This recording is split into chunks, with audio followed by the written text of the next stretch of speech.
She holds an MFA in sculpture with a minor in critical writing from The Ohio State University and a BFA in painting with a minor in sculpture from Miami University of Ohio.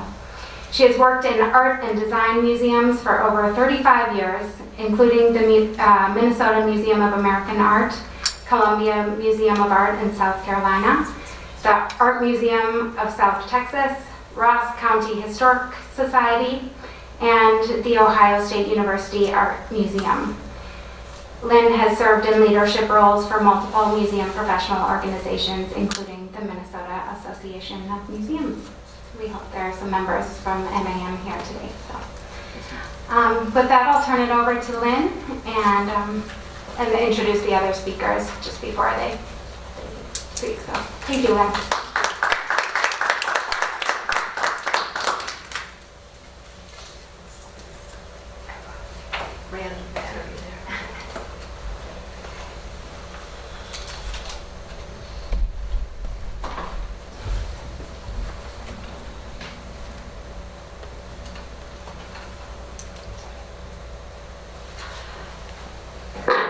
Good afternoon. One of the topics that I was asked to address today was to get us started thinking about what's the role of a curator of a museum? What does a curator do? And how has that changed over time so that we can begin to talk about what is involved in curating from the community as well as with the community. I do want to say that Yehuda Shindar and I have a connection from a number of years ago. She was the co-curator of the first exhibition that I worked on at the Minnesota Museum of American Art called Witness and Legacy. She was the co-curator with Stephen Feinstein, and it was an exhibition that I came into having just been installed and then helped manage not only the programmatic side of it while it was at MMAA, but also the extensive and we were called 5 years touring of that exhibition throughout both this country and abroad. So that was our introduction to one another some time ago, and so this is a reunion of sorts.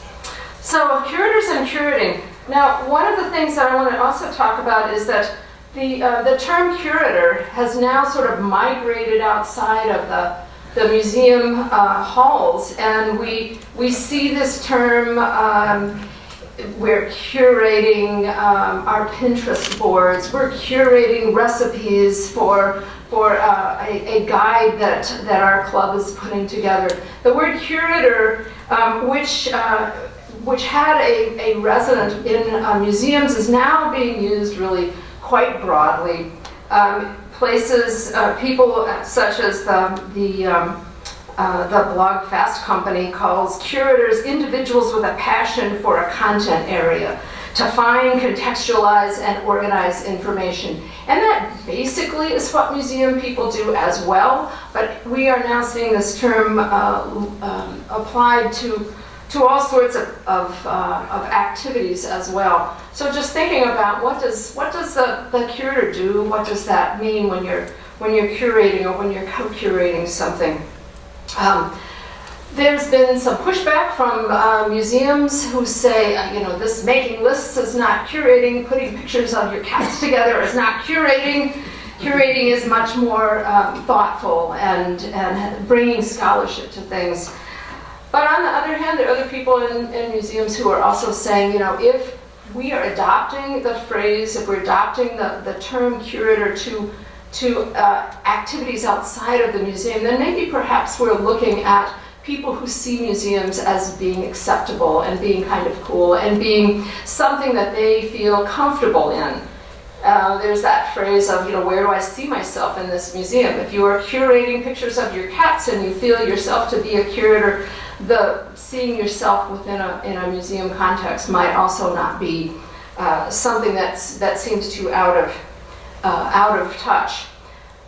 So, given that the phrase or the word or the activity of a curator is becoming or has become a much more commonplace term to talk about people, what can museums do and what have museums done looking at the curatorial role and its role or its ability to fully engage communities.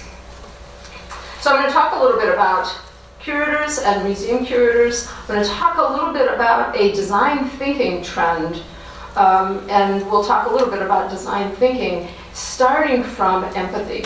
And then I'll talk a little bit about something that the Goldstein Museum of Design did that kind of sets us off towards some case studies that the other two panelists will talk a little more fully about. So as a museum curator, there actually is a U.S. Department of Labor definition of what a curator is.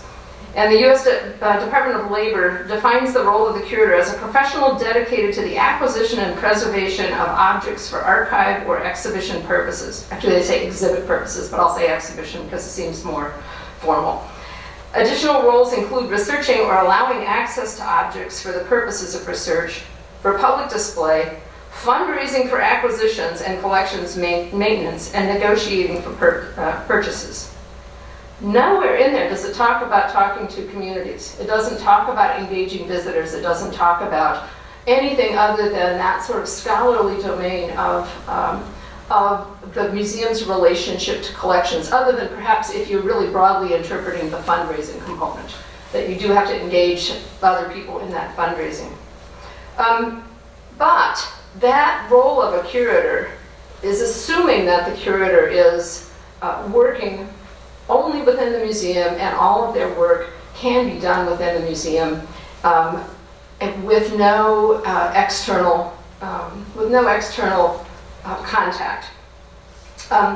Exhibitions that a curator might be working on might have a depth of scholarly knowledge to them, but what is it that takes them into the realm of community engagement? This is where the evolving role of the museum curator comes into play.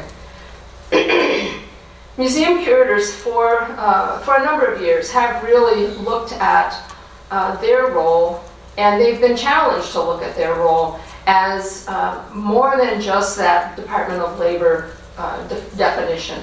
That is, the Department of Labor definition resides the curator's activities within the museum itself. And the evolving role of the curator engages the community and sort of demands an engagement of the community. The philosopher and writer Stephen Weil described that shift over the last 20 years, or 20 years from the end of the 20th century, as a shift in being about something to being for somebody. And that is the place where we're starting here today and talking about exhibitions dealing with difficult content, exhibitions dealing with trauma, exhibitions dealing with loss. That is being for somebody. This is more than talking to one another, talking to peers. This is fully engaging the community's stories and fully engaging the community as participants in that development and for that community. Curators and museums were challenged to change as a result of changes within the field that drew more attention and brought more attention to the educational nature of museums. And to be fully engaged on an educational element or on an educational nature also means that you are listening and talking to those people that are coming to the museum, those people whose stories that you are involved in telling. The awareness of the audience and the audience's role in shaping those stories that are told by the museum or that are told in conjunction with the museum as a platform, demand that the curator become part of a community team, become part of an engaged environment. So then it also means that the museum is willing to give up some of their role as the sole authority of this content, and becomes both a shaper of the story and a facilitator of opportunities to tell stories. This gives the museum a much more dynamic role within a community because it becomes something that is the site where stories are told, where the site where it's safe to tell stories that might even be difficult stories to tell within the community. Oop, went too far.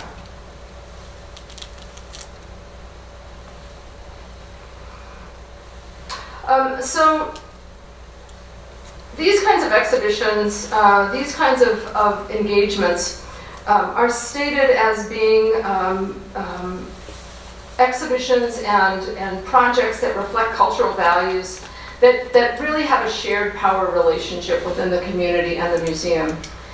Because people are so important to museums, the concept of collaboration is integral to the planning of exhibitions like this. And the manner of working becomes one of a collaborative team. Relationships between the community and the museum take time. So these exhibitions, these kinds of things do take time to develop. They take time to really develop trust. Relationships and bridges and dealing with past elements that may not have worked so well in the past take time to actually walk through and talk through. So this is the exhibition team approach with a or multiple community partners is something that can bring very powerful stories to the fore, but also is something that oftentimes the museum itself needs to invest quite a bit of time in. So I mentioned that we were going to talk a little bit about design thinking. And one of the places that design thinking, the place that design thinking starts is empathy. Design thinking is a process that came out of IDEO and some of the other major design firms to really engage the community in the development of products that were meeting the community's needs. And the first step in design thinking is to sit down with the group that's requesting that service and understand what their problem is, understand where they're coming from. In a shorthand, it's referred to as empathy. It's not so much the sitting around and singing kumbaya sort of thing as really understanding where that problem or those people are coming from their perspective so that you're able to work together with them. Interestingly enough, this concept of empathy is now becoming quite an active conversation among the museum community as well. There is a small museum in the UK that has branded itself the Empathy Museum and is developing programs and projects that allow people to really hear those stories of others and give a sense of, what might that person be feeling. A couple of their projects include something called the Walking a Mile in Another's Shoes, where people have recorded stories about themselves and then they've donated a pair of shoes, and you can come and check out the shoes. That they have them graded according to size, so you can put on the ones that fit you, and then while you're walking around in those shoes, listen to that person tell their story. Of course, it's not the same as actually being that person, but it does give you a sense of where others are starting and what their experiences are like. They've collected about 99 stories and have had almost 10,000 visitors now to the Empathy Museum. And that gives us a starting point for talking about, what are those, how can we develop, how can we encourage people to see one another, see life from one another's perspectives? How do we introduce perhaps a different perspective, or how do we introduce that community story so that there is a certain shared humanity in those stories, and a shared humanity in what it is that we're attempting to talk about within the museum environment. The museum literature now is being expanded in new ways that, that talk about empathy as being a key component to a museum, and where a museum might start its conversation with communities, where those communities might come together and start to talk with the museum about how to represent their experiences. The empathy, there is a movement called the Empathetic Museum, which is encouraging museums of all types to see that point of view that they can apply to their own works. And that includes your new media design. It includes how you develop programs. It includes who you're talking to and how you're talking. One of the things that, as I was putting this together and seeing this as being sort of the starting point for museums and their relationship to communities, that the other two panelists are going to talk about more specifically about some case studies, is I realized that the Goldstein Museum of Design had done an exhibition that, whoops, wrong way.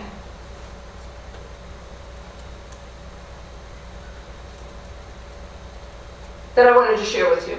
A couple years ago, we were approached by a team of curators who had been working with the community, an interior designer whose special area was culturally sensitive housing, and looking at ways that interior design may not normally be thought of as being able to affect social justice and social change.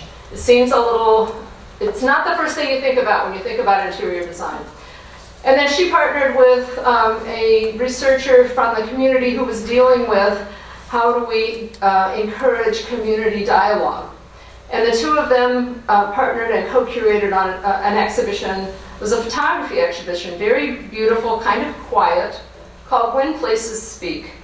Now, When Places Speak was an exhibition of the designer's responsibility to combat sex trafficking. This was totally a photography exhibition, and it gave people an opportunity to really see themselves in places of trauma, places of recovery, and places of recruitment, trauma, and recovery.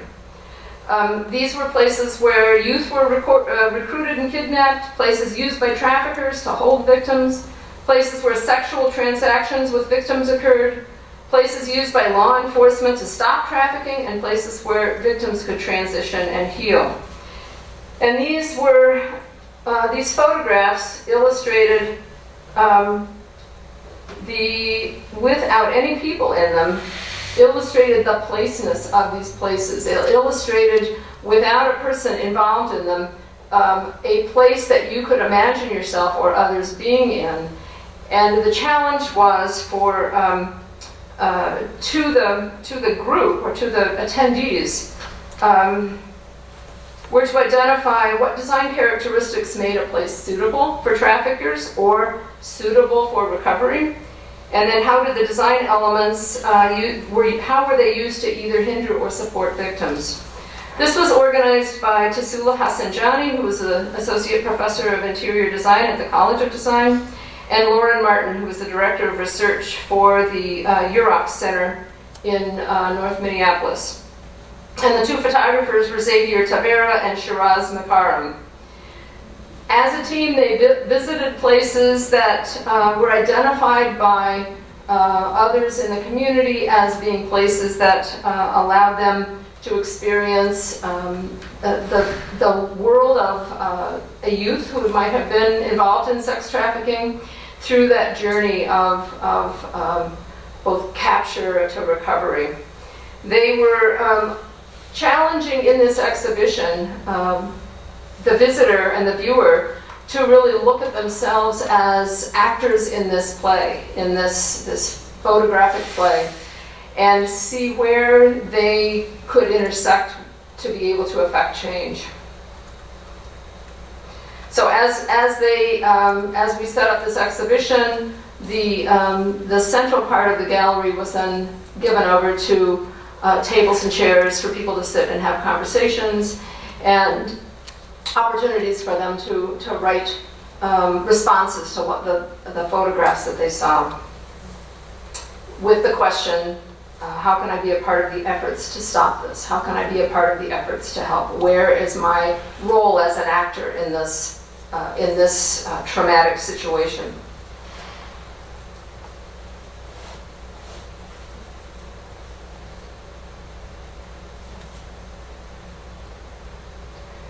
So, to a certain extent, we're talking here about today about those exhibitions of trauma, about those exhibitions of divisiveness or of harmony. And the harmony comes in having those conversations. The divisiveness may be the prompt that starts the conversation, but the harmony comes in having those conversations openly and with others.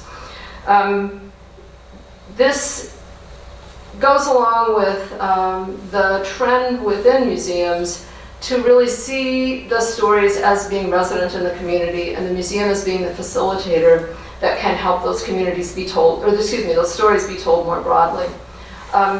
Much like the When Places Speak exhibition, this was a very difficult topic that people who were used to coming to our exhibitions to see the designers' dresses from the 20th century were somewhat surprised to see this exhibition, but it did prompt a lot of conversation about neighborhoods and about neighborhood safety and things that could happen as a result of heightened awareness. So this is our challenge today, is to move beyond the sort of curator-driven resident authority to open up to the community's stories and give that community a voice and a role within our museums. It is also an opportunity for us to really say the museum is a safe space to have some of these difficult conversations. Thank you.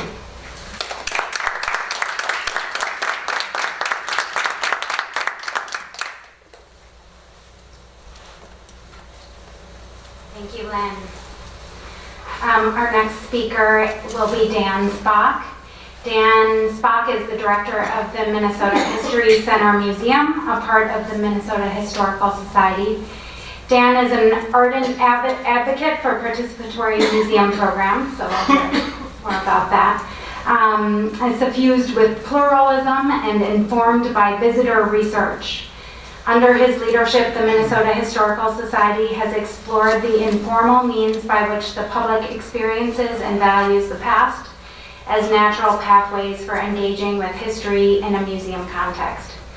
Dan has consulted and lectured at a variety of museum and learning institutions, has published writings on many museum subjects, and has a BA in art from Antioch College. Dan.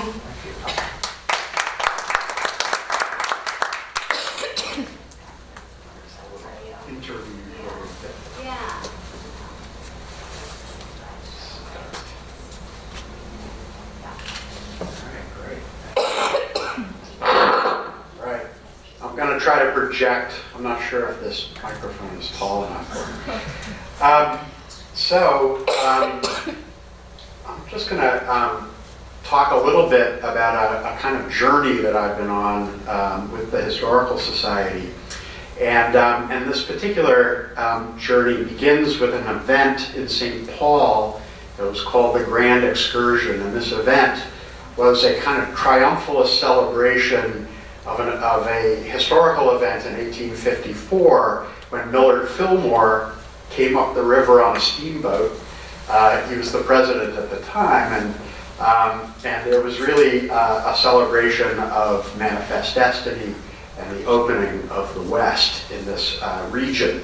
We were approached by organizers of the event, and they said, you know, we would love to have the Historical Society involved. And I said, well, you know, I guess we'd be a little bit troubled by being involved with this, since it's likely to be seen by Native people as being not something necessarily to celebrate. And they said, oh, well, we've been trying to get Native people to participate, and they've just been giving us the cold shoulder. So I said, well, let me see, because there was funding available. And so I called a friend of mine who I'd worked with before, an artist, video artist named Mona Smith.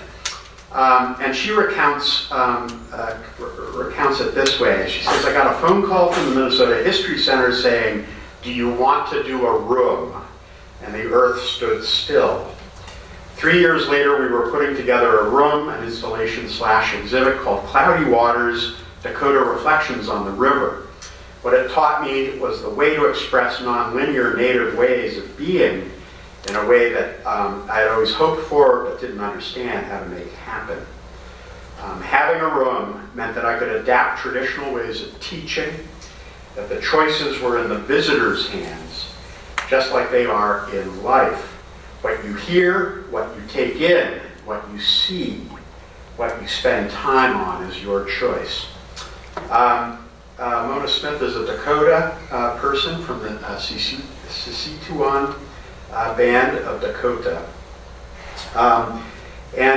What we wound up with was this really interesting working arrangement where we said, we'll provide our capacity as exhibit makers, and you will lead the development of this project. So the idea was to have this speak to Dakota reflections on a relationship to the river, and specifically to the Minnesota River, the Mississippi River. And so we created this sort of immersive sound environment. It had natural sounds, it had the voices of Dakota people, contemporary voices speaking. They talked not only about their experiences of the river in contemporary terms and in their own personal lives, but they talked about it historically as a place of historical trauma and so forth. And this installation now lives on, even though it's no longer at the History Center. There's a version of it in the ruined courtyard at the Mill City Museum that you can listen to. And there's also another version of it at the Minnesota Science Museum. So a very, I think, compelling project. And the first time, really, in my experience, where we really turned the entire telling of a story over to another individual with a completely different perspective from ours, and allowed them to explore this idea with us. A fascinating process. So fast forward from 2004, the U.S.-Dakota War of 1862 had its 150th observance several years ago. And as an institution, we felt that we were really compelled to do something about it. To quickly review, the context of this is an episode of massive historical trauma. It's one that continues to reverberate for people today, and not just Dakota people, but people, other people whose ancestors were involved in one way or another. And I always think about how people will say, well, that was a long time ago, you should just get over it. But there are people living today who remember talking to people who talk to people, so in their own families. So this is something that's very present and very alive for people living in Minnesota today. And this particular picture is taken at a memorial site just below historic Fort Snelling, which was the site of a concentration camp where Dakota men, women, and children were held after the war and the defeat of the Dakota rebellion against U.S. authorities. Sort of building on our prior experience, but also acknowledging that we had next to no relationships at all with Dakota people to start with, we tried to develop some sort of working architecture or a set of values by which we should approach this commemoration. Ideas like inclusivity, of listening, and making what we heard actionable rather than just a rubber stamp, to be responsive, to try to really change our thinking, to acknowledge that there are many, many perspectives around an event as traumatic as this. But I think probably the biggest challenge of all was institutional transparency. Our organization was founded in 1849, and it was created in part to lionize the achievements of the very same men who negotiated the treaties that dispossessed the Dakota of their land, later profited from the sale of formerly Dakota land in speculative real estate transactions, and not incidentally also waged war when the Dakota finally rebelled in 1862. So we had to understand our own institutional context and deal with that in a very forthright and honest way when we were opening up this process. So what kinds of activities did we do? Well, we had all these roundtable sessions. A number of them were in St. Paul, but we also hit the road. There was a diaspora after the war where Dakota people now live in over a dozen reservations and reserves in the United States and Canada. So, it covers a vast geographic landscape, and to try to get as many places as we could and explore the issues with people was a very important part of this project. But also the idea of supporting things by Dakota for Dakota people. And I think when we started, our assumption was that we would do an exhibit. We did that exhibit, but our interactions with Dakota people let us know quite emphatically that the exhibit was not for them a priority. What was a priority for them was access to the collections that we had of Dakota materials, some of which it's quite clear were plundered from this episode. There was also the idea of return to Dakota homeland. And so increasingly, I started to strip down the exhibit budget and plow it into a series of omiche, or gatherings, that invited Dakota people from the diaspora to come back to Bedote, which is the center of the Dakota universe, and have conferences that were with agendas that were designed by Dakota people for Dakota people. And as part of that, we visited sacred sites. We had canoeing around Bedote, which is the junction of the Minnesota and Mississippi rivers. We also diverted a lot of resources to our collections and trying to make them more accessible. We did have finding aids, as most libraries and collections do, but we were told bluntly that they didn't work. And when we really looked at it, we realized they were right. Because all the nomenclature around these collections had just been transcribed from the original written records. And for Dakota people, the nomenclature might be Isanti, Sioux, Santee, Dakota, Lakota, Assiniboine. There are many, many different words that people use for Dakota people. So it was impossible to do a simple search and find out everything that we had. And indeed, one of the awkward moments in this process was having to admit that we could not produce a comprehensive list of what we had in our collection that was Dakota related. So we put a lot of effort into that. And I think overall, it's really important to point out that we took tremendous risks in trying to do this, but the risks that we took were not nearly as large as the risks that our partners in the Dakota communities took to work with us, because institutions like ours are very, very much associated with colonial power.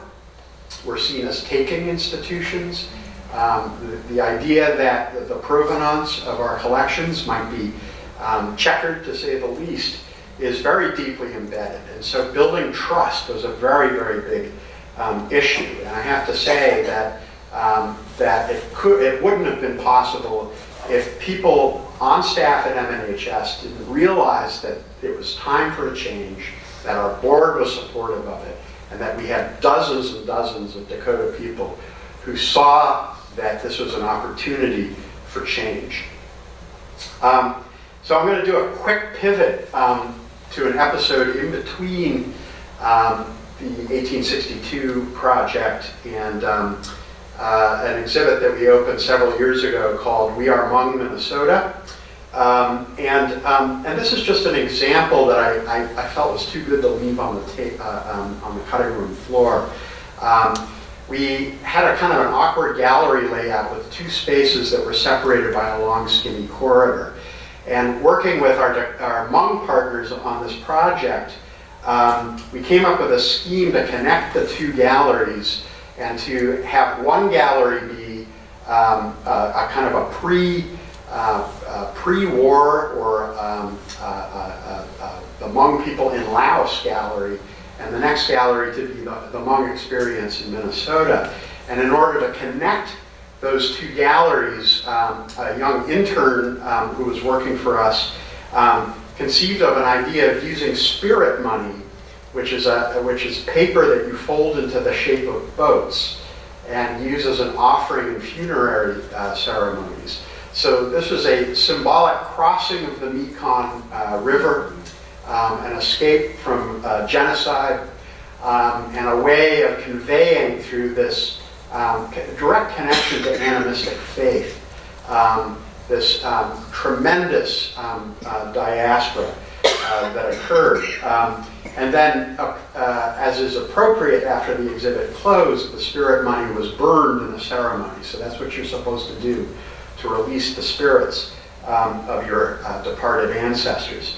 The other thing just to point out here is that this sort of nondescript brown wall down below, we also created stickers where you could write tribute to an ancestor who had passed away or a relative who had passed away.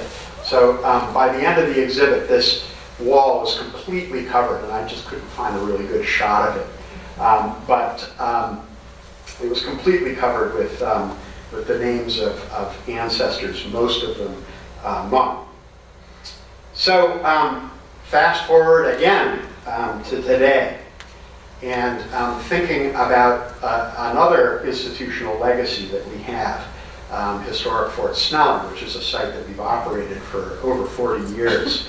And I think the challenges that are nascent in this particular site have a lot to do with the kind of interpretation that we've been doing here. And as this billboard represents, this is what I call the walls and weapons paradigm. A living history program that is meant to be immersive or a kind of time travel experience, but is very narrowly pitched to the year of about 1827 to 1830 or so. So it very conveniently allies the more difficult narratives around westward expansion and its consequences with respect to slavery and the conquest of native peoples. Another thing that sort of spurred us on was the emergence of a protest movement called Tear Down the Fort. And this was something that we could have very easily decided to go into a hunker down in a very defensive mode. But instead of doing that and building on the work that we had done previously with the 1862 commemoration, thinking about how do you turn this question around and move to something different. So, what will Fort Snelling be in the future? And this is a graphic I like to share. The conception of time we've learned, talking with Native people, is circular and rotational rather than linear. And if you were to, spot time at this place, Bedote, where Fort Snelling stands, on the dial of a clock, and every hour were 1,000 years, you can see how many thousand years Native people have been there. And these little tiny wedges up here speak to, the times that Euro-Americans or Americans have been there. And so, you know, thinking about the fullness of the story of this site and thinking about, you know, how do we acknowledge in an appropriate way this incredible historical legacy. So place is something of a super theme in the way we're thinking about this. And these are sort of humanities themes that are always necessary when you apply for an NEH grant. And hopefully they'll still be granting things in the future.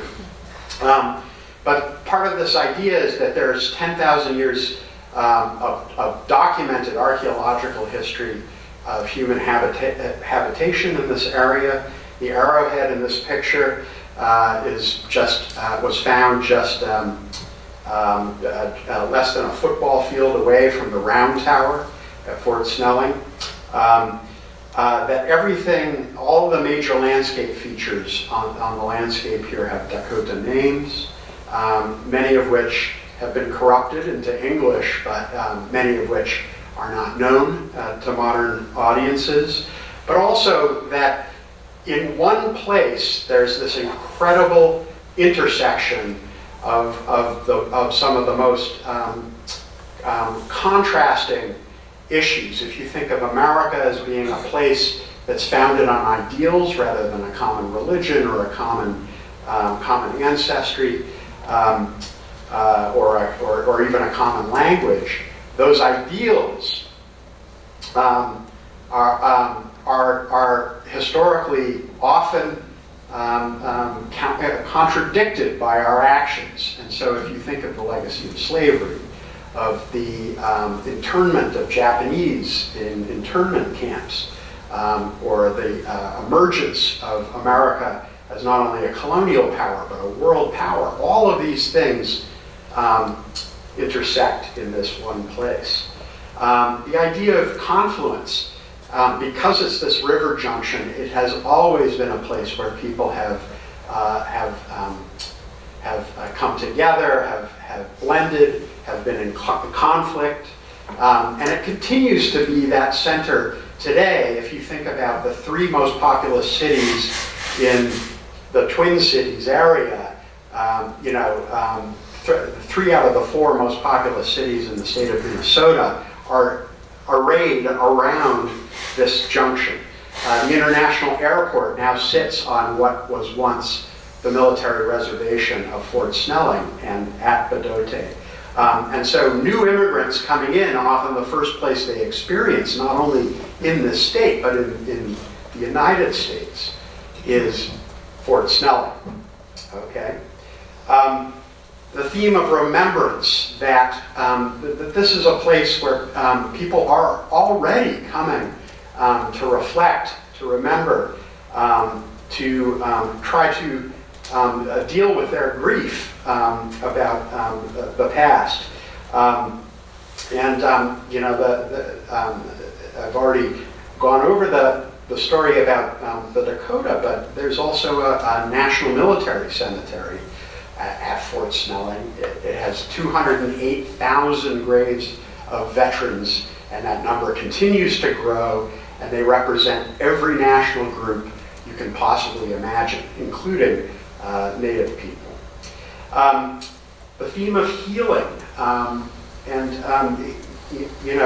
thinking about how places have the power to heal us, and how learning about how people have struggled to heal also has informative and healing power. So how do you make a place a healing place? And how do you both heal the landscape itself, but through that also help heal people? And it's very interesting that some of the structures that we're looking at trying to renovate, their last use was as VA outpatient clinics after the Vietnam War. So the idea that people have been trying to recover in this particular place is a through line that runs all the way through the history. And then an idea of community, another through line. People have lived there, they've gathered there, they've raised their children there.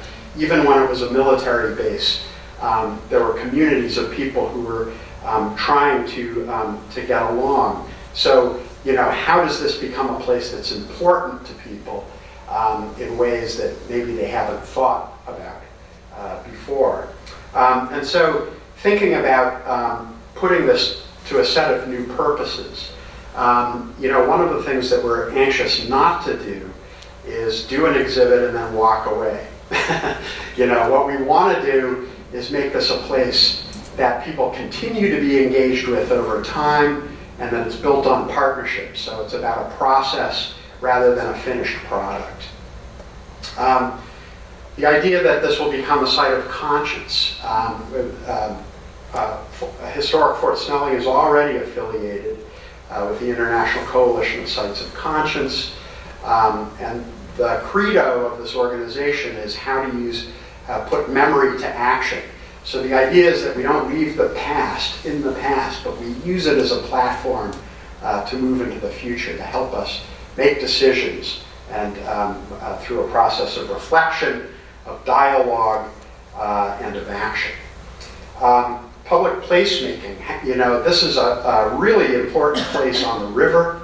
It's one of the most dilapidated places left on the river in the Twin Cities area. So how can it be connected in a way that it's on the path and that people feel welcome and that it's beautiful, and it helps foster the kind of reflection and the kind of activity that we hope to see in the future.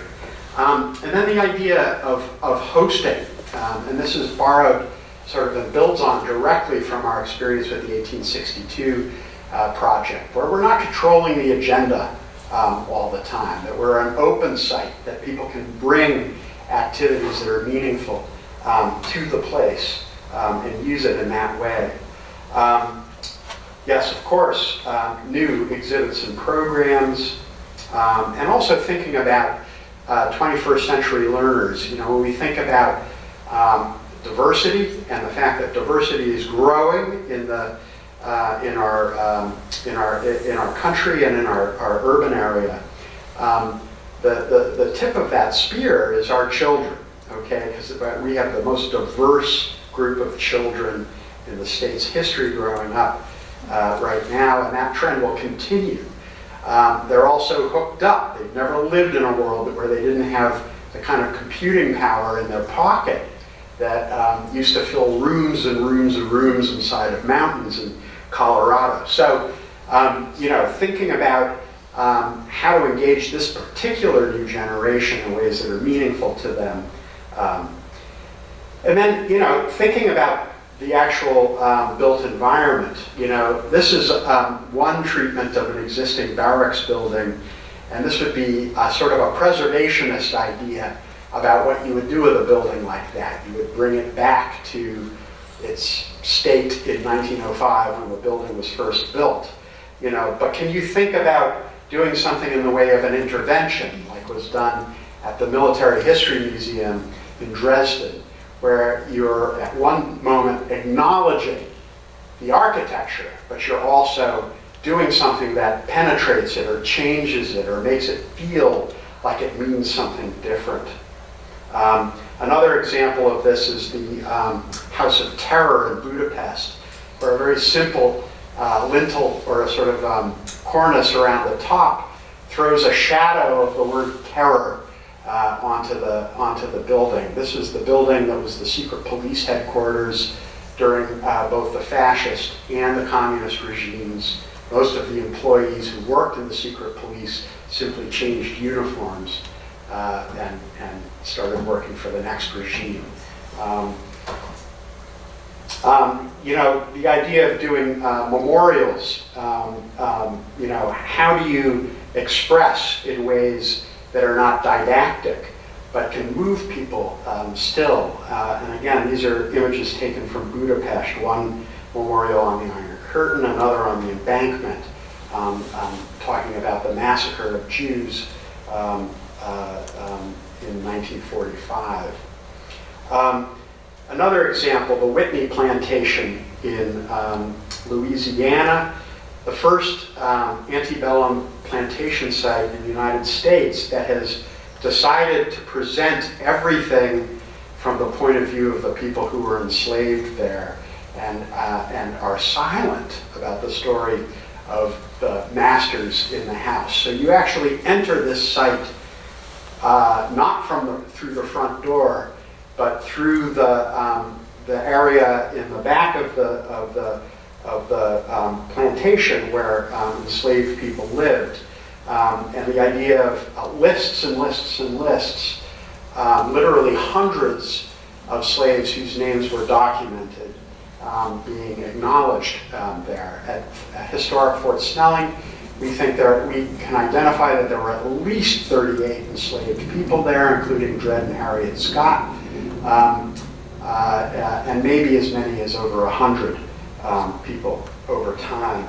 And then a very simple memorial that I really love that's in our area on Pilot Knob, which is the site of a Dakota burial ground, and now has this memorial by a local artist, Seitu Jones, 7 blocks representing the 7 council fires of the Dakota Nation.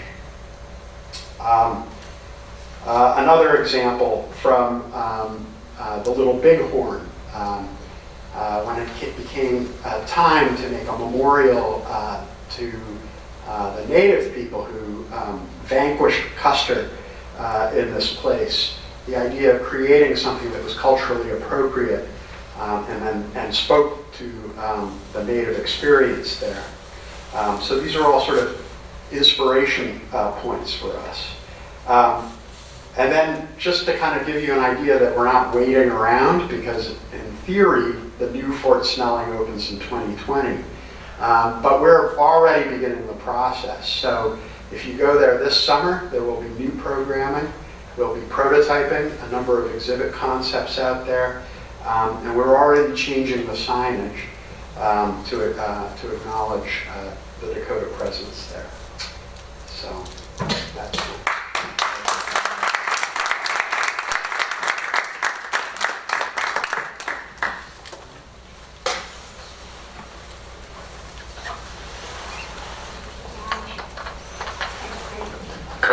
Our last speaker is Yehudit Shendar, who I guess I'll be introducing for the last time during her stay here.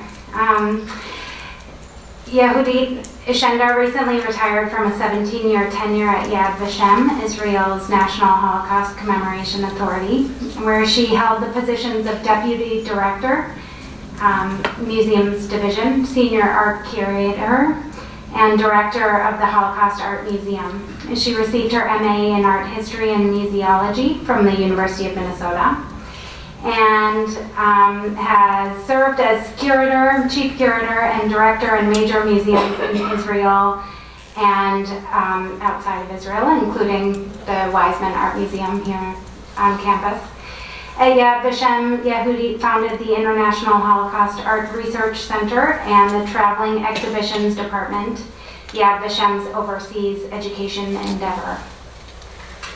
She was the force behind the implementation of a unique integration of artworks in the historical narrative at Yad Vashem's Museum of the History of the Holocaust. Yehudit was appointed to the International Task Force of Experts working on the provenance research of Cornelius Gurlitt's art cache found in Munich in 2012. And recently she was appointed to the International Tracing Service. So, Yehudit.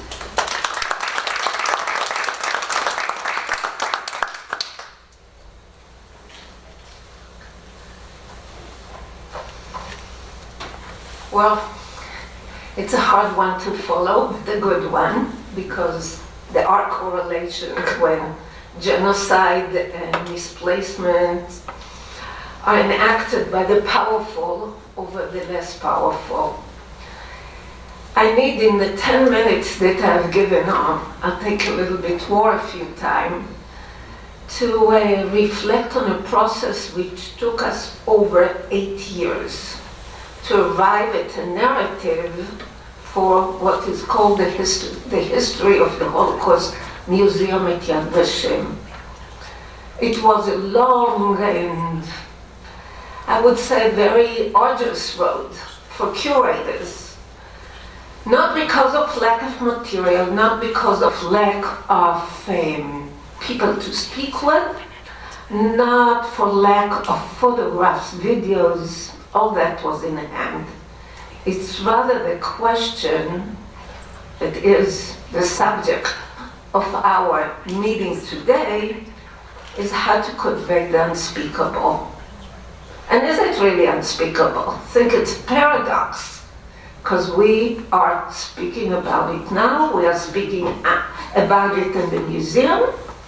We want more people to speak about it outside the museum, but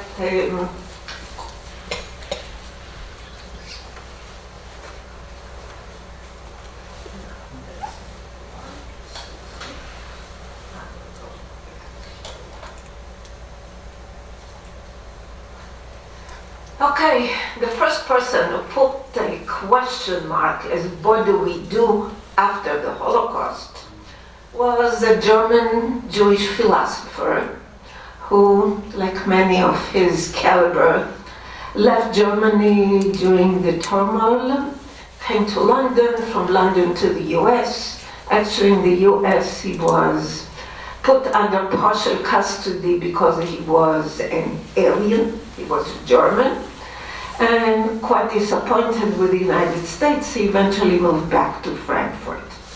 But here is what he's saying to us.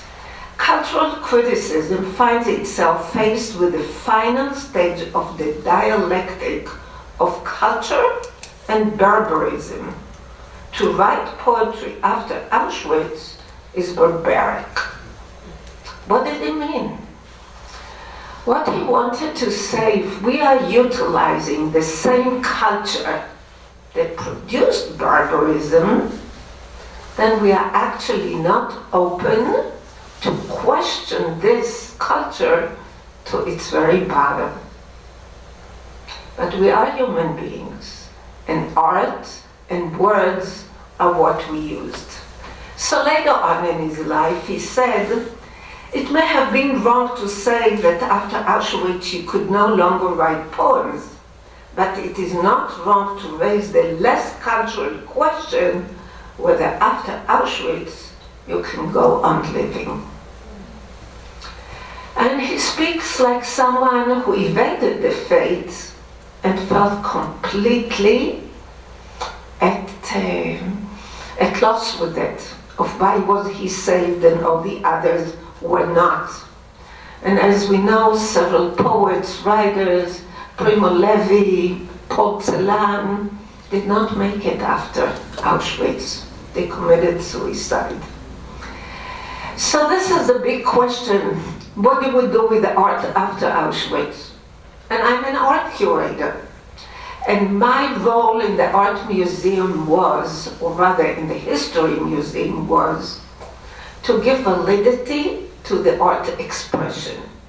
Because when I joined Yad Vashem and was introduced as the art curator to join the team of historians and curators, I was not embraced at all.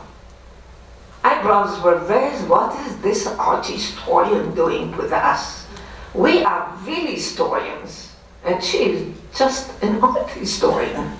Meaning it's going to be a serious museum in which we will record history, contemplate about it, and what has art to do with it? Well, we triumphed. I'm saying we because I mean I am the artist. Because the end product of the museum is there are 264 artworks intertwined in the historical narrative. They're not there to embellish, so the display will look a little bit more attractive to our audiences. It rather tells a very specific perspective.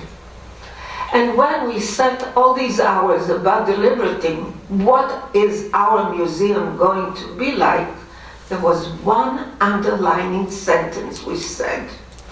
This is a museum in Jerusalem, made in the Jewish state, and thus we are going to have the perspective of the Jewish individual, the victim. We're not telling about World War II. We're speaking about the Holocaust from the perspective of the individual victim. When this underlining prospect was written down, I knew I'm going to be victorious in showing that art is one of the main venues that actually an individual is looking from within into the society. Because most of the documents, most of the photographs, guess what? They were done by the perpetrator. So we can look at this entire event through the perpetrator's perspective. That's not what we wanted. And as art,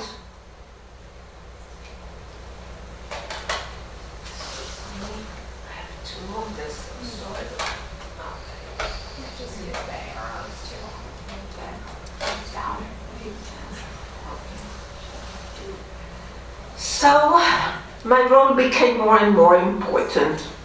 And our very, very first task was to deal with the fact that a lot of the people who come to our museum have no idea about Jewish life in Europe. How can you talk about a rift and about a destruction of an entire community and its vibrant life over millennia without knowing what it was all about? I cannot tell you how many hours we spent at asking ourselves, what do we do? How we do that to the Chinese visitor, Korean visitor, African visitors. They know nothing about Western history. Okay, we'll put some Torah scrolls, we'll have a Judaica display. I mean, there were more and more suggestions by us curators, thinking that we know it all, when we didn't know it all. And one day I said, we are not making any progress. How about turning to contemporary artists and asking them to give us a suggestion of what they would do? Now the place, as you see the design, is a tall wall. It's about, I would say, 30 feet high, really tall. And it's triangular. And we came up with a suggestion to go to these artists. And we ended up, I just want to minimize. Doesn't let me do it. And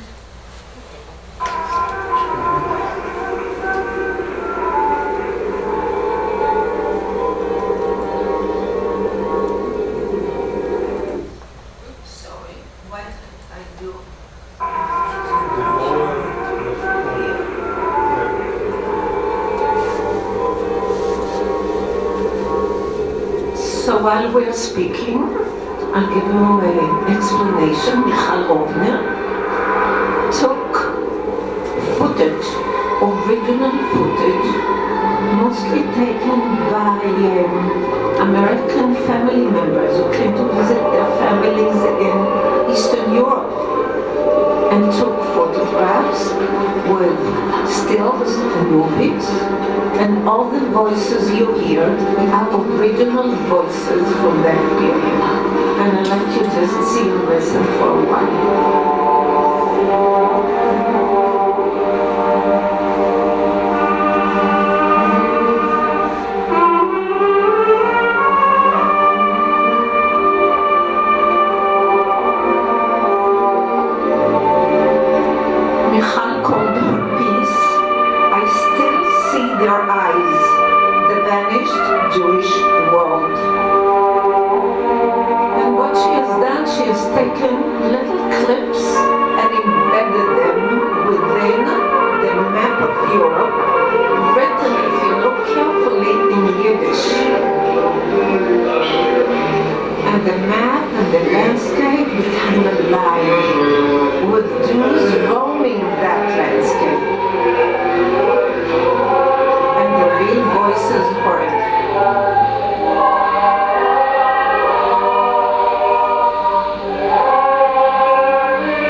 also departing from us.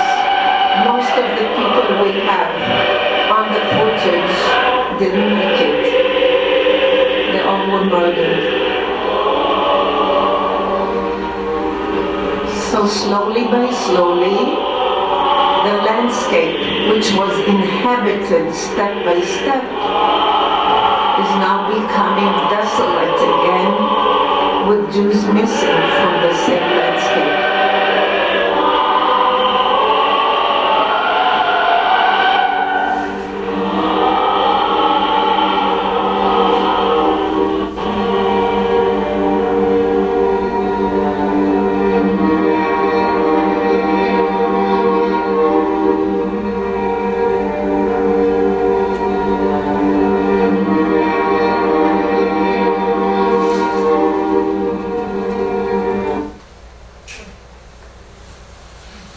Well, it shows you how creative artists can be. This is the first thing that a visitor encounters. The sight and the voices engage them immediately. And then they continue in the museum. And the farther you get from that spot, the less voices you hear. Because that was the reality. These voices were shut. And that's what happens when you meander through the museum.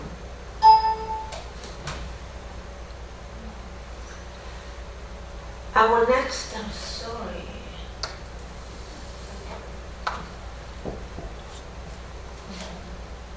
No, come on. Okay. Our next challenge was the following. We did introduce the Jewish community, and now we are in the historical narrative. Historical narrative asked first to tell about the Nazis. We came up with a solution, but now would like to talk about this section in which we have given the name to from full citizens to outcasts. That's what happened to German Jewry between 1933 and 38. When we were setting the curators together and deciding what this space is going to look like, I raised my hand and I said, come on you guys, you don't need to work at it at all. I know one artist who tells it all by way of wonderful personal paintings. Well, her name is Charlotte Salomon. In our curatorial group, she became my Charlotte. And I declare here my defeat. Because if you look at, you can see these little colored dots in our display. These are Charlotte's paintings. Well, she's in the display. My idea was that her paintings will be the size of the photographs, and the photographs will be the real ones, because she was the one to really tell the story from the personal perspective, the one who tells what happened to me, what happened to my family. But as you all can understand, and I already told you that I was defeated, but I would like to show you what was voted down by my fellow curators.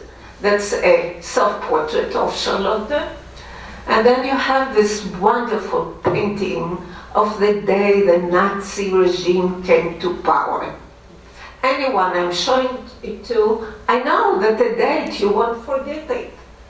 January 30, 1933. And I want you to look at this depiction.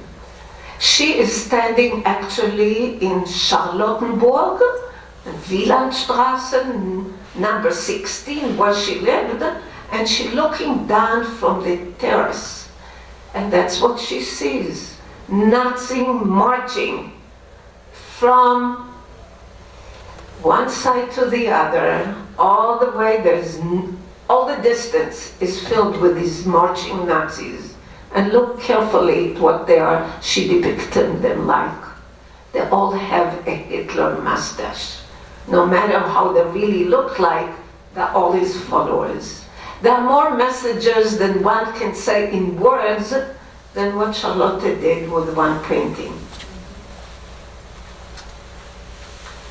So Charlotte was sent by Prudes to southern France because after 1938 and the Kristallnacht, they decided it's going to be safer there, not knowing that the column of the Nazis is going to go all over Europe and hunt down every single Jew, no matter where he is.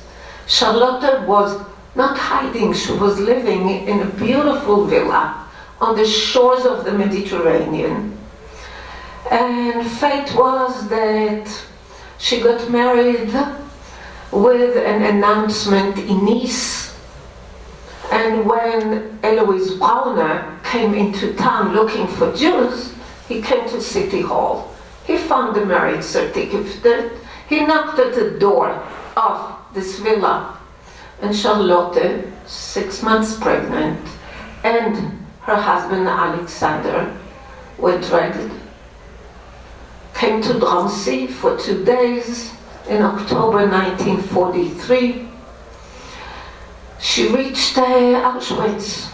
A pregnant Jewish female does not survive the platform where Mengele stays, because if the idea is annihilation, a Jewish pregnant woman is carrying another Jew to be born. She was sent immediately to the crematorium. Alexander lived for a couple of more years. But during her time in southern France, in that small village by the name of Villefranche, she created a series of 1,300 pages, which she called in German Leben oder Theater, life or theater, in which she recounts her entire life and from which the other painting came from. Under the blazing sun of Villefranche, with no prior warnings, the shy student from Berlin transformed to an accomplished artist. Undoubtedly, her tragic biography, her state as persecuted refugee on foreign soil, hard-pressed her to express what she already had within herself, while her universal love transcends time and setting. Her personal annals mirror the fate of the Jewish people. The talent that was lost to oblivion. A chilling statement before Charlotte's existential queries as to the meaning of life, which she confronted in her art repeatedly, when upon arrival at Auschwitz, she is sent to immediate death, heavy with a child.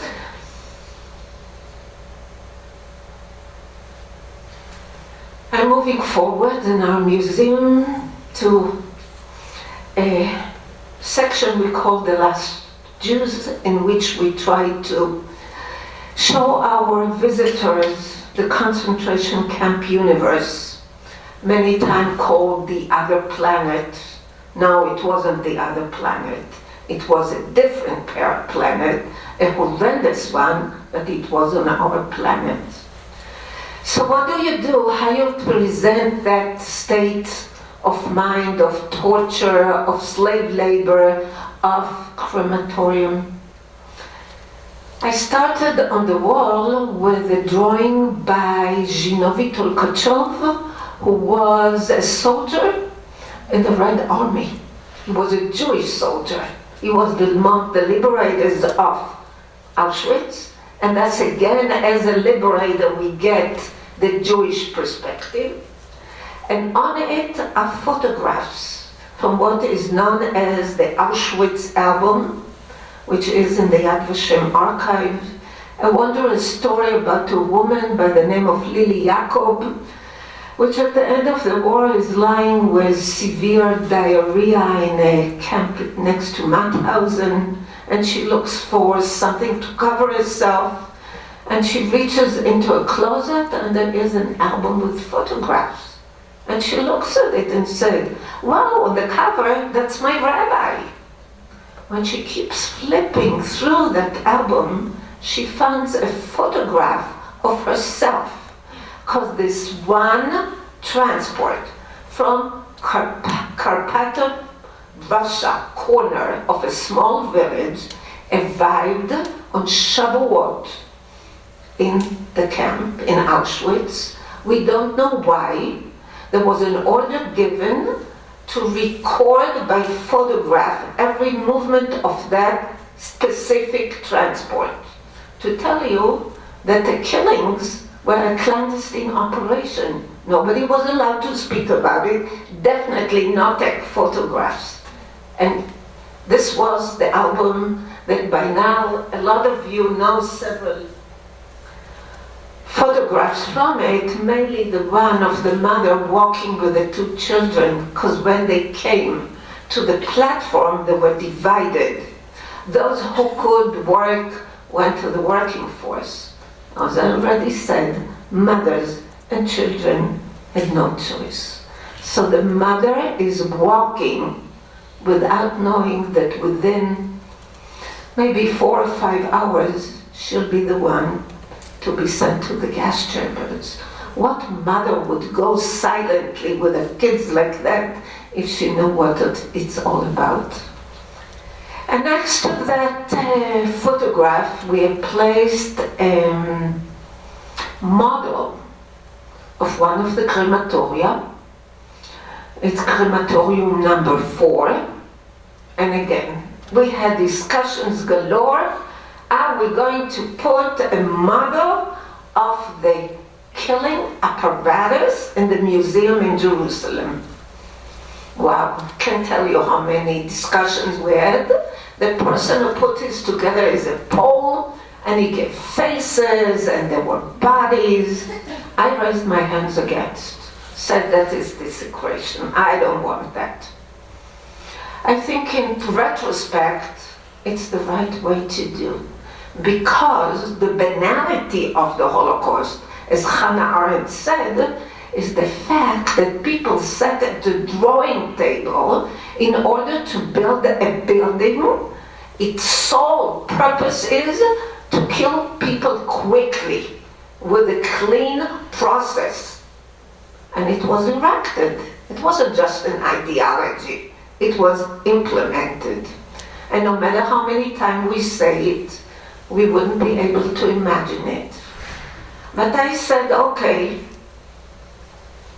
if this is what we are going to do, I have one suggestion. So above the display, you can see on the right side, there's a drawing.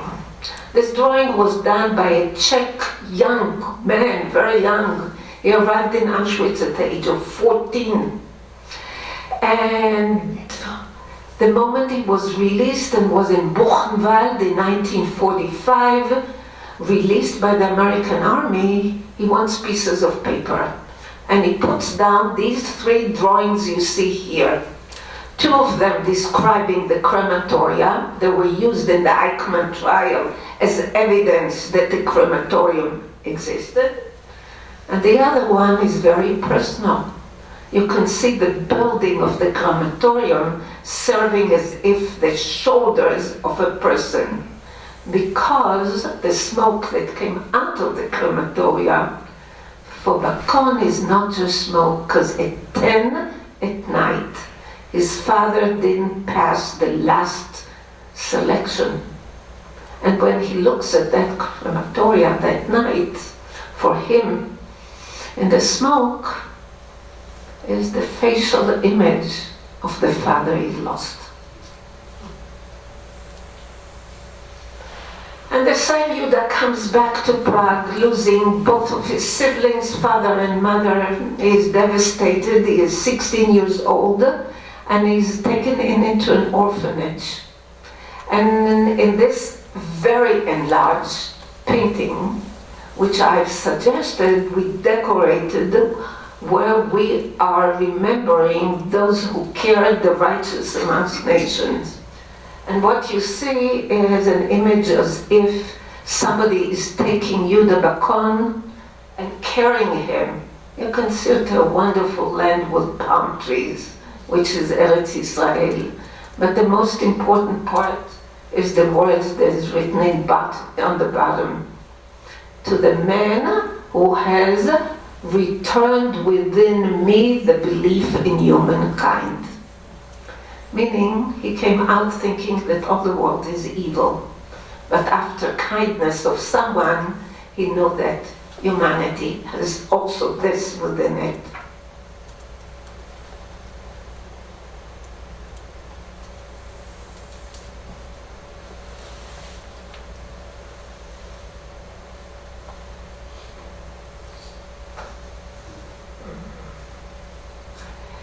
I already said that the individual is the person we want to tell the story from the perspective. And one of the main aims of Yad Vashem is to try and remember every single person. 6 million Jews were murdered. This number is almost right, probably closer to 5.67, but it's close enough. And Yad Vashem is an attempt to have each person with a name and a biographical record. How do we get it? Yad Vashem already went out in 1952 to have a census in Israel where Holocaust survivors were asked to fill a witness page. On the witness page we have name, we have date, we have name of parents. We have by now collected 4.6 million witness pages. They're all housed, and you can see the originals in the walls.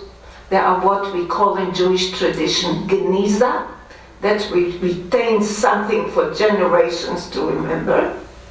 And the place itself is built from 2 sections.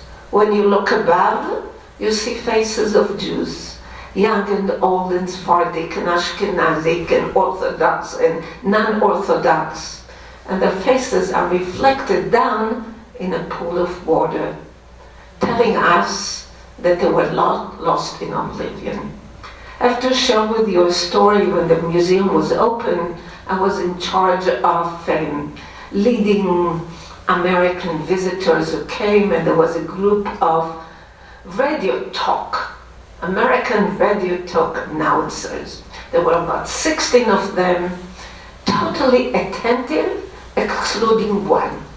He sort of wandered around, and I didn't feel that I got his attention at all. I said, okay, you win some, you lose some. When we came to this spot, and you can see there's a railing, the guy stood just like this, with his hand over the railing, and said, bastards, and started to weep. And all of us with him, saying that sometimes you need to experience, and there is something in the museum which makes you realize everything you've seen before.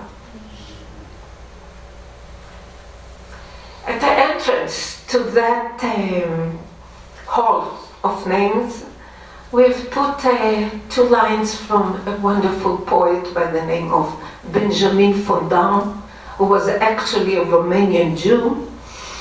Unfortunately, he was part of the Surrealist group in Paris, and thus his American friend, his Jewish American friend, Man Ray, who you know his name was Immanuel Rozhminsky, and Fondant was Wexler, Benjamin Wexler, but they changed to have better names as artists. And look at this wonderful photograph he has taken, and I will add the words that come with it. And they will come, no doubt, when this poem will find itself before your eyes. It asks nothing, forget it, it's nothing but a scream that cannot fit in a perfect poem. Have I even time to finish it? When you trample on this bunch of nettles that had been me, in another century, in a history that you will have cancelled, remember only that I was innocent, and that like all of you mortals of this day, I too had a face marked by rage, by pity and joy, an ordinary human face. So what does a visitor do after going all this, believe me, grueling? It takes at least 2 hours for the one who just wants to do it, skimpy-wise. And again, as curators, we ask, what's the message we are going to give our visitors when leaving our museum? And we decided again to turn to an artist by the name of Uri Zeig. And we have a place of winding down, where you sit down on cushioned seats, and on one wall you have pages flipped with images of writings.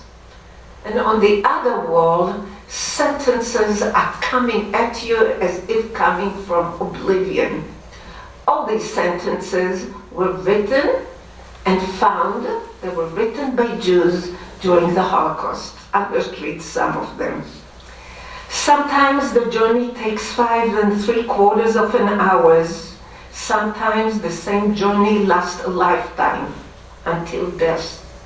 Władysław Szlengel, a Polish Jewish poet who didn't make it.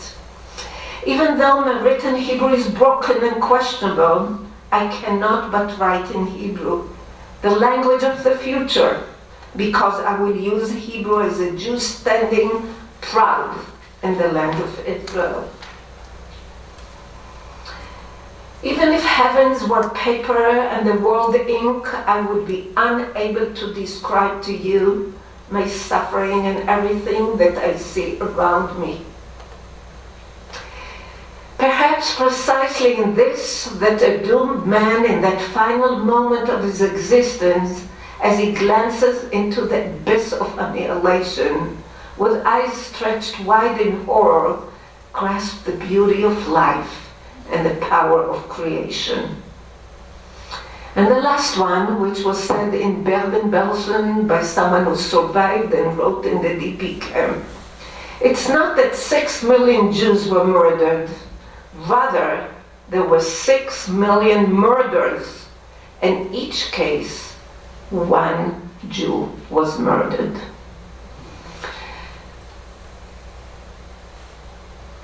So at the end of our museum, after seeing, listening, and hearing, our architect, Moshe Safdie, did a wondrous solution.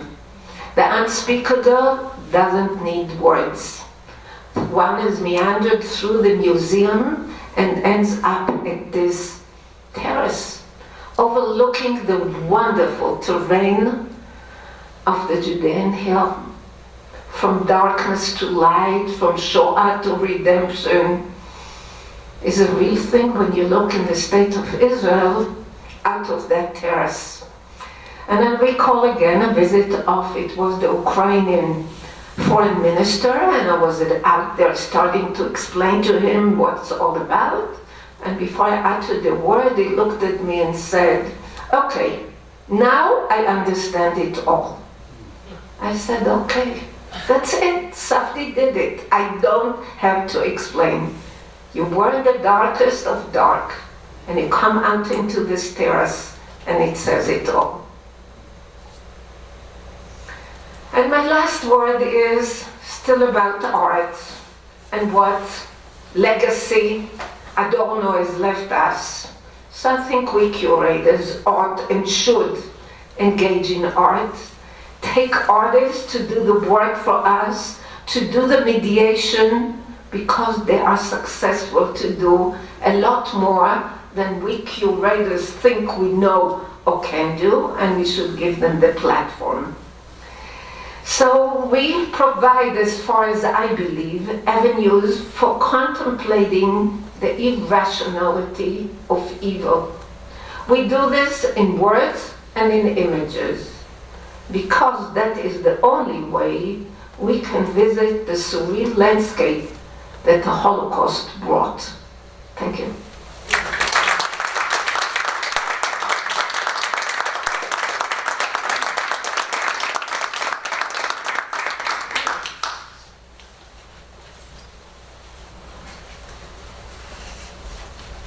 Thank you, Yehudit. Thank you to all of our presenters for really enriching and interesting presentations. I think we'd like to turn it over to, we have a few minutes. We actually have to be out of the building at 7, so we have about 15 minutes. I thought it'd be interesting to have you all maybe respond. I'm going to ask the audience if they have Okay. questions. With 10 minutes, I think that Okay. that's enough. Oh, that sounds good to me. So, and with that, I guess we'll open it up to the audience then for questions.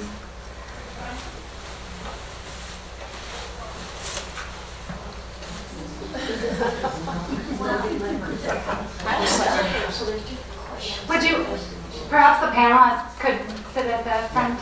Sure.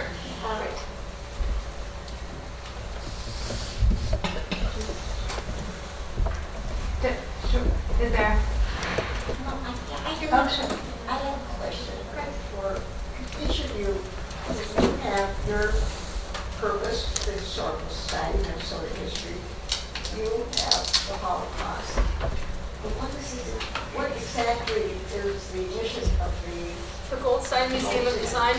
We're part of the College of Design, and so our mission is to explore the world of design and how design helps people live fuller and more harmonious lives. So we're part of the College of Design here at the university. Where do you get your ideas then for your shows? Who brings you? Oh, and that's a really good question, and I think that's a great question for all of us, actually. Some of our ideas come from the community. Some of our ideas come from our faculty who are doing research on particular topics. And some of them come from our curators who are engaged in looking at our collections and how the collections can help people understand how designers dealt with problems in the past or innovations of their time. So that's how you're different, because they do have focuses, and your focus is broader, obviously. I'm not sure. I think that we all have missions that are. I would say, we're focused specifically on working with design as a foundation topic, as a mission. What that means, though, for us is that almost everything is design. Well, that's what So, but it's I'm trying to understand. right. Incrematory. Yes, absolutely. There were architectural drawings in that. There was, yeah. We had an exhibition of them. Yeah. To understand that, people were actually thinking of how you put together a design to perform. Right. And what that That means somebody sits next to a drawing board. We have photographs. The designer sitting and doing just that. Right. So we're here at the college, at the university and the college. I just have a good question. How often is it that you have chosen what you are going to act? And then something occurs and you remove it and you put it back, whether it's people who have been complaining about it. I just briefly saw something about, you remember that famous picture of that little girl running naked? From the Vietnam War. And I didn't really get to see the whole thing or which museum or where this was, when it was yanked because of some kind of complaint, and then they put it back, and they decided to put it And she back. was nude, and now she's grown. I saw her, and they invading her privacy, but it's still showing. This is an issue we dealt with too, because there are quite horrendous photographs, usually taken by bystanders who saw the executions. Now, Jewish females were asked to undress, and there are photographs of it. And we had long deliberations if to put them on display or not, because we weren't sure this is a way that they would like to be remembered. And thus we did have them in a succession, because in a very particular manner in this one place which called Lipaya, we have a succession of photographs And we said if we don't concentrate on one, we'd rather see the process, the educational aspect of it would be more important than keeping that one photograph. But I think the answer is context. Now, you mentioned the crematorium, and you had a decision to make in the 1862 exhibition about a collection.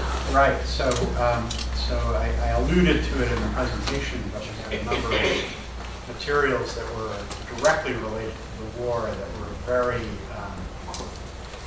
disturbing, and in particular, people may know this, but there was the largest mass execution in history in the United States happened at Mankato, Minnesota, the day after Christmas in 1862. 38 men were hanged simultaneously there, and one of the objects that we have in our collection is a noose from that hanging. The provenance of it is that it was actually stolen off of a body and then kept by an officer who was presiding over this. And not only do we have it in the collection, but we also have the documentation of his donation, where he brags about stealing it and uses the word "I stole it" and underlines it.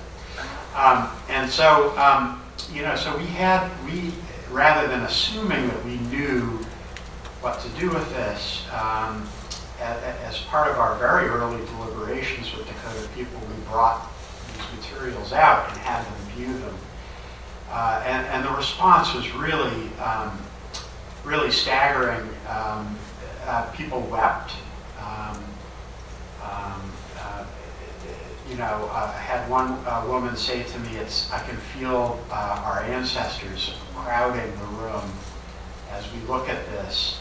And even though there was a small minority of Dakota people who thought there might be some value in showing this artifact, most of the people that we spoke to were adamantly against showing it, and felt that showing it was tantamount to actually showing the corpse of the person who was hanged. And so in Dakota belief systems, things that are associated with dead bodies, funerary objects, and the like are considered that's the ultimate transgression to violate those objects in any kind of way. And so we made a choice not only not to show this, but to not allow it to be photographed. We had press inquiries, people who wanted to see it and take pictures of it. We refused all those inquiries, and it remains in our collection, and the conversation about what should happen to it is still very much alive with my organization. Yes, I have a question. The New York Times had a special feature a few weeks ago showing a picture of Anne Frank, and next to it was printed Anne who? And the point was that so many young visitors coming to the Anne Frank house in Amsterdam these days do not know what their mother's generation knew who Anne Frank was and what her history was.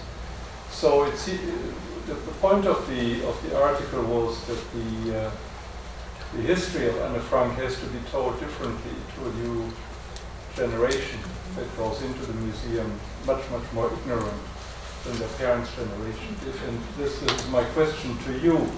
In a way, we assume that an exhibit has to change. It has to take different shape for different generations that enter into it with different levels of knowledge. And you alluded to that when you spoke about the visitors from parts of the world that are not as familiar with the history that you struggled with. How can we tell the story to them? But nevertheless, there is this generation turnover. And how does that affect your work and thoughts about how to exhibit, how to tell the story? I would answer that curatorial work was not written on Mount Sinai. We give a solution which is the best with what we know at the time and what we have in hand as far as artifacts, photographs. Exhibitions like that need to be changed because generation changes, because the attention span, because of media, whatever. We changed the Yad Vashem in 2005 of a design that was put on display in the 70s. We simply erased it. You know what? Our design, which I just showed you, in 20 years, maybe 30 years, it will be erased. That's okay. No, I would agree. I think that we can't presume that over time people will carry that same knowledge forward. We did an exhibition not too long ago of the social context of toys. And our guest curators started from their perspective, and we had to remind them that because we're a university museum, oftentimes we're the first place that freshmen, the first museum experience that freshmen have. And their knowledge base and the curator's knowledge base are going to be vastly different. And so thinking about what kind of background needs to happen, what kind of background needs to be provided for those people so that they understand what the curator wants to tell them. I'm I afraid. agree with all of them. I'm afraid we have to end it there.